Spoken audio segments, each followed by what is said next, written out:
मणिपुरी वारी पांबी चैनल ताबीरिबो पुनमकपु अमुक हन्ना तराम नोक्सरी ngasisu mayamgi ngaihak pothanana bahaiduna anauba wari masa ama puduna laksari wari masa sigi maming nungsiba lalonbagi sendong hairibu wari masa sigi aiba nepram ibobi taminarasi wari masa nungsiba lalonbagi sendong sahar duda hek thungbaga हान्ना थुंगलमलबा hotel अमगी का अमा लौदुना अहिंग अमगी दमक लैरे नुमित निनी हुमनी train the लाकपगी हक्चांग चोक्थमंदुना इरुजा थोकलगा खरा फगदबगुम खंदुना इरुजा थोकले bathroom चंगलुरगा थोरक्तुना towel न कोकलु तैथोकपदा मंगाइरी hotel गी waiter अमना coffee पुरक्तना थमलै Coke समजेत हाथोकलगा खा थांग बेरेंदा थाब चियार फमदुना कॉफी अदो थकना थकना मांग उरीब दृश्य खरदो अमममतंग ओइना लाक्सिननब होनै उरीब rest house tourist lodge science college cinema hall न चिंबा पुमनमक हान उख्रब ngaktani हाइफेट येंबदा चिंफा पुबदौना हेक्ता हाइब ngamlab ngaktani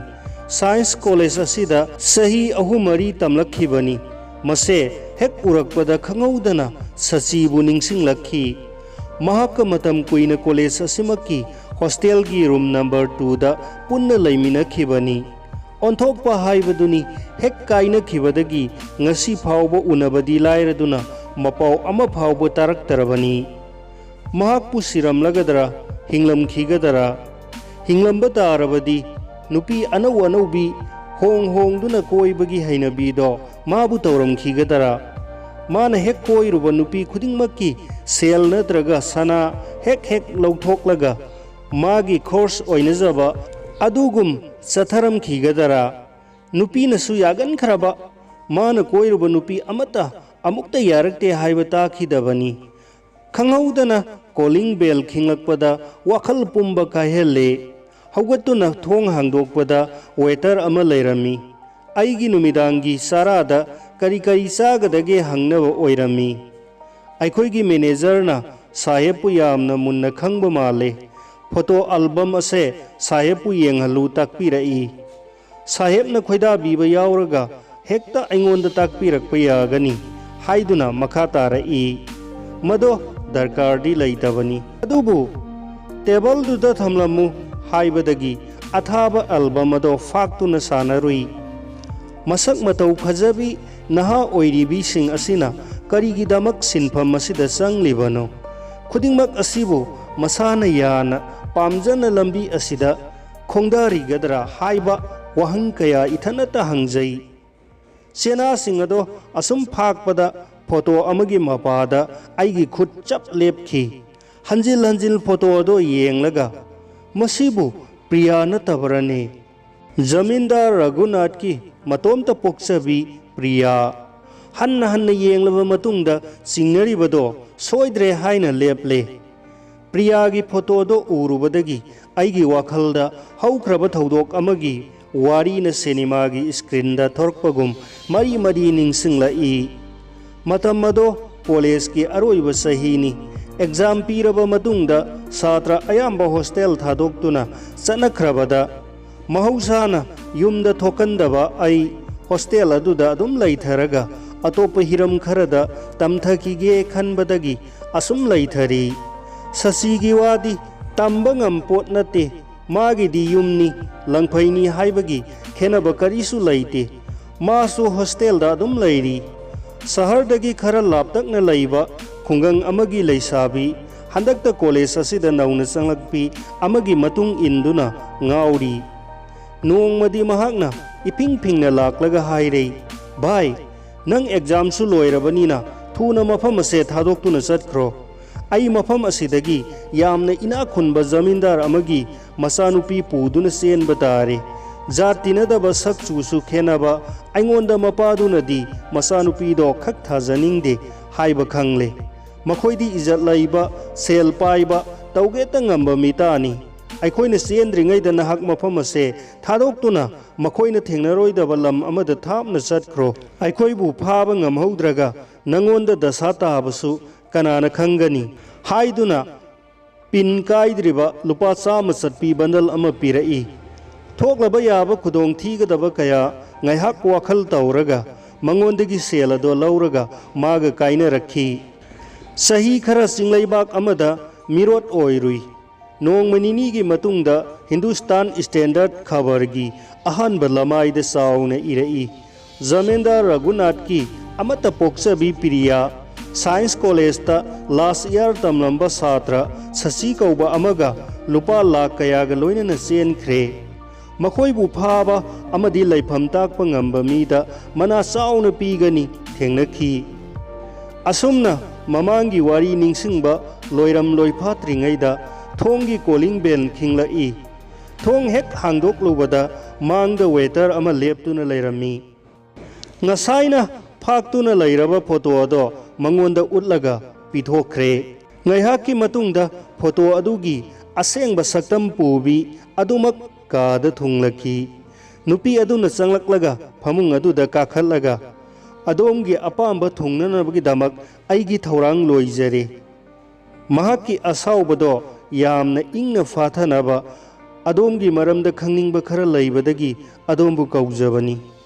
ꯃꯇꯝ ꯈꯔ ꯃꯥꯡꯍꯟꯕꯒꯤꯗꯃꯛ ꯃꯇꯤꯛ ꯆꯥꯕ ꯄꯦꯃꯦꯟ ꯄꯤꯖꯒꯅꯤ ꯍꯥꯏꯔꯨꯕꯗ ꯑꯗꯣꯝꯅ ꯈꯪꯕꯤꯅꯤꯡꯕ ꯀꯔꯤ ꯋꯥꯐꯝꯅꯣ ꯑꯩꯈꯣꯏꯒꯤ ꯁꯤꯟꯐꯝ ꯑꯁꯤꯒ ꯃꯔꯤ ꯂꯩꯅꯕ ꯈꯛꯇꯪ ꯍꯪꯕꯤꯌꯨ ꯍꯦꯛ ꯍꯥꯏꯔꯛꯄꯗ ꯑꯩꯒꯤ ꯃꯔꯨꯞ ꯁꯁꯤ ꯑꯗꯣꯝꯒꯤ ꯏꯄꯨꯔꯣꯏꯕ ꯃꯐꯝ ꯀꯗꯥꯏꯗ ꯂꯩꯈ꯭ꯔꯕꯒꯦ ꯋꯥꯍꯪ ꯑꯗꯣ ꯍꯦꯛ ꯇꯥꯕꯗ ꯃꯍꯥꯛꯅ ꯑꯩꯉꯣꯟꯗ ꯍꯪꯒꯠꯅ ꯌꯦꯡꯈꯠꯂꯛꯂꯒ ꯃꯃꯤꯠ ꯑꯅꯤ ꯑꯗꯣ ꯏꯅ ꯄꯨꯡꯉꯥꯡ ꯉꯥꯡꯁꯤꯜꯂꯛꯄ ꯃꯇꯧꯒ ꯂꯣꯏꯅꯅ ꯀꯔꯤꯒꯤꯅꯣ ꯅꯍꯥꯛꯅ ꯑꯩꯕꯨ ꯁꯥꯎꯍꯜꯂꯤꯕ ꯅꯍꯥꯛꯀꯤ ꯀꯔꯤ ꯀꯥꯟꯅꯕ ꯂꯩ ꯃꯗꯨꯒꯤ ꯄꯥꯎꯈꯨꯝ ꯑꯣꯏꯅ ꯁꯥꯎꯒꯠꯈꯤꯅꯨ ꯏꯕꯦꯝꯃ ꯑꯩ ꯁꯁꯤꯒ ꯀꯣꯂꯦꯖ ꯑꯁꯤꯒꯤ ꯍꯣꯁꯇꯦꯜꯒꯤ ꯀꯥ ꯑꯃꯠꯇꯗ ꯄꯨꯟꯅ ꯂꯩꯃꯤꯟꯅꯔꯛꯈꯤꯕ ꯃꯤꯁꯛꯅꯤ ꯅꯈꯣꯏ ꯑꯅꯤꯅ ꯆꯦꯟꯈꯤꯕ ꯅꯨꯃꯤꯠꯇꯒꯤ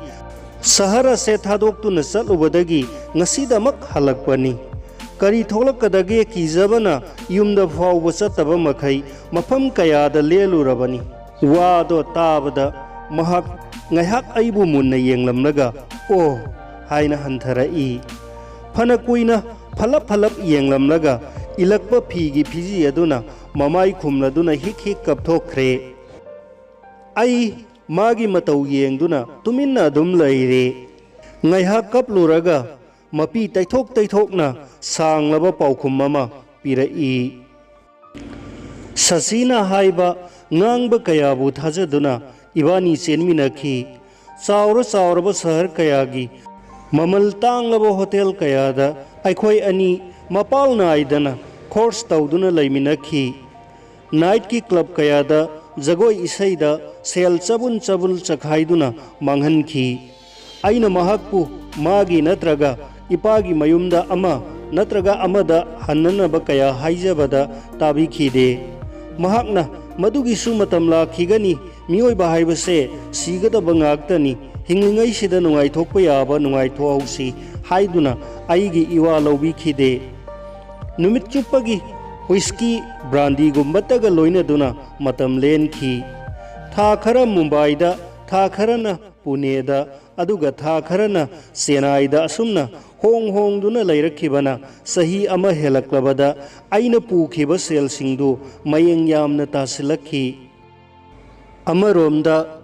aibu hotel gi kada itomta kuina hundoklamlaga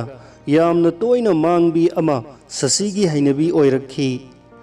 aina kanna hangluragasu mahak sarkar gi thabak ama natraga karbar ama taunanabagi mi unaba chatlibani haina khumki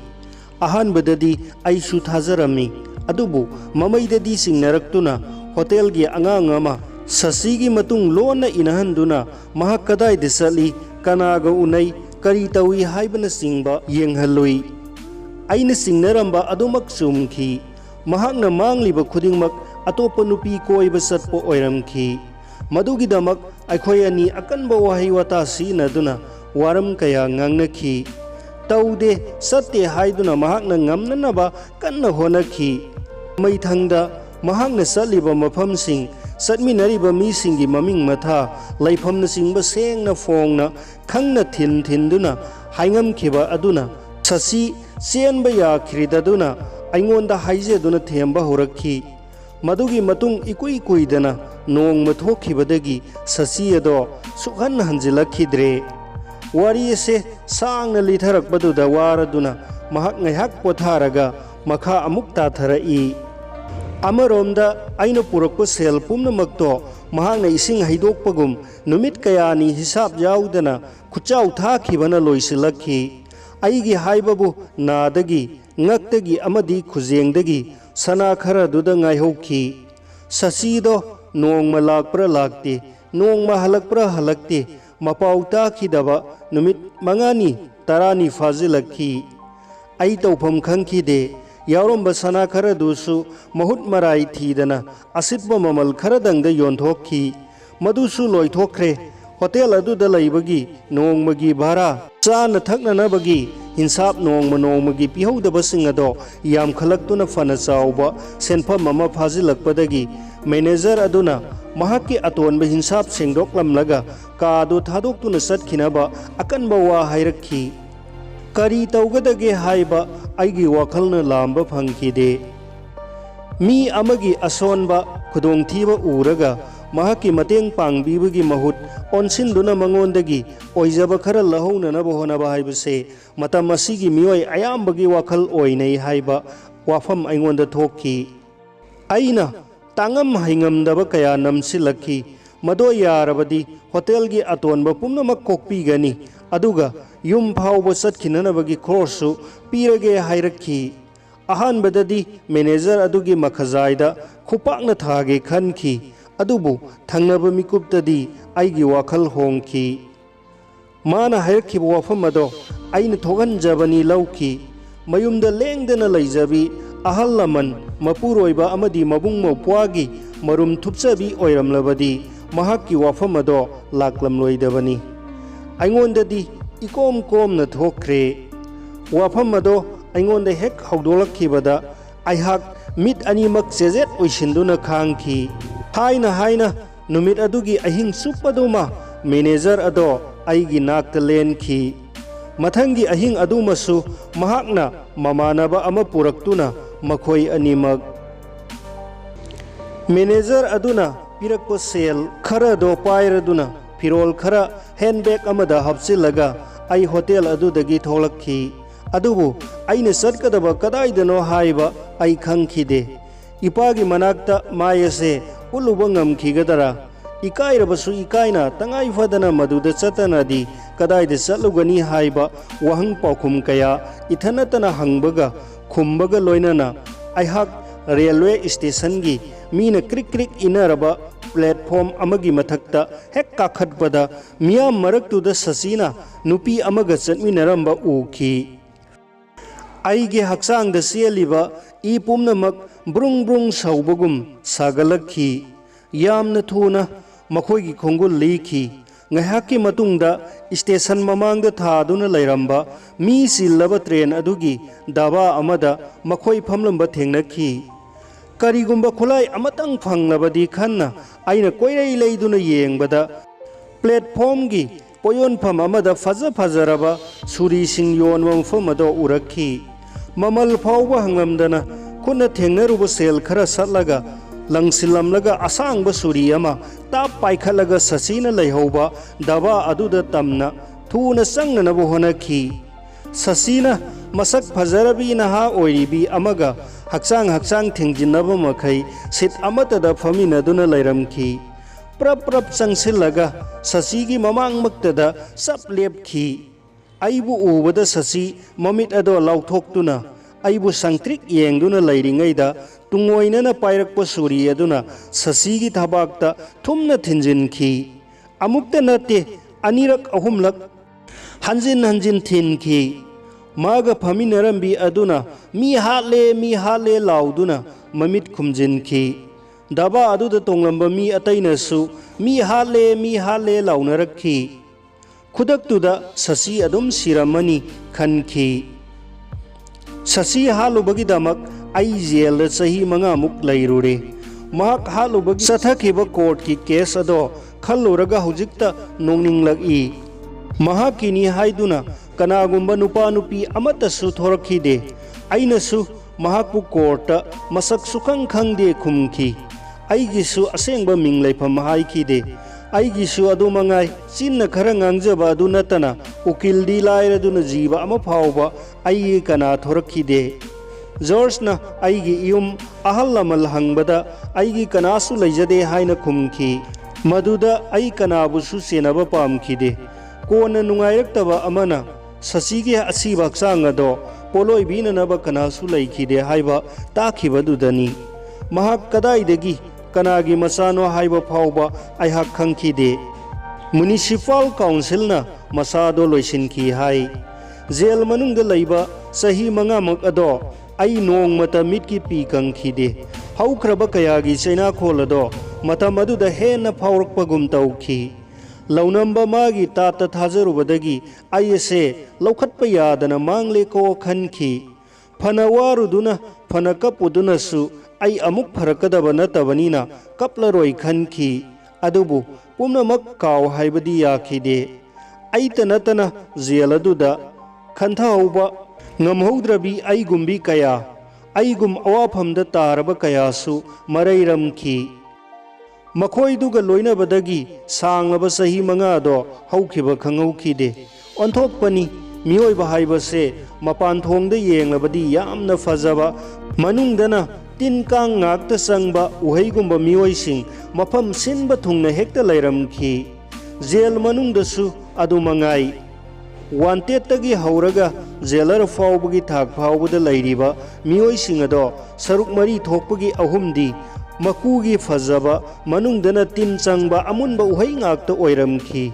jenda lairibi masak matau khara fazabi naha oiribi nupi singda makoina yengleba miyeng ado angakpani khak nungsina laude sangagum loinabagum hekta loinaradana wakhanna nansilaktuna khangpham khanglaktaba matam amadadi itomta sijarage khanduna jailgi letrinda thauri yange honaki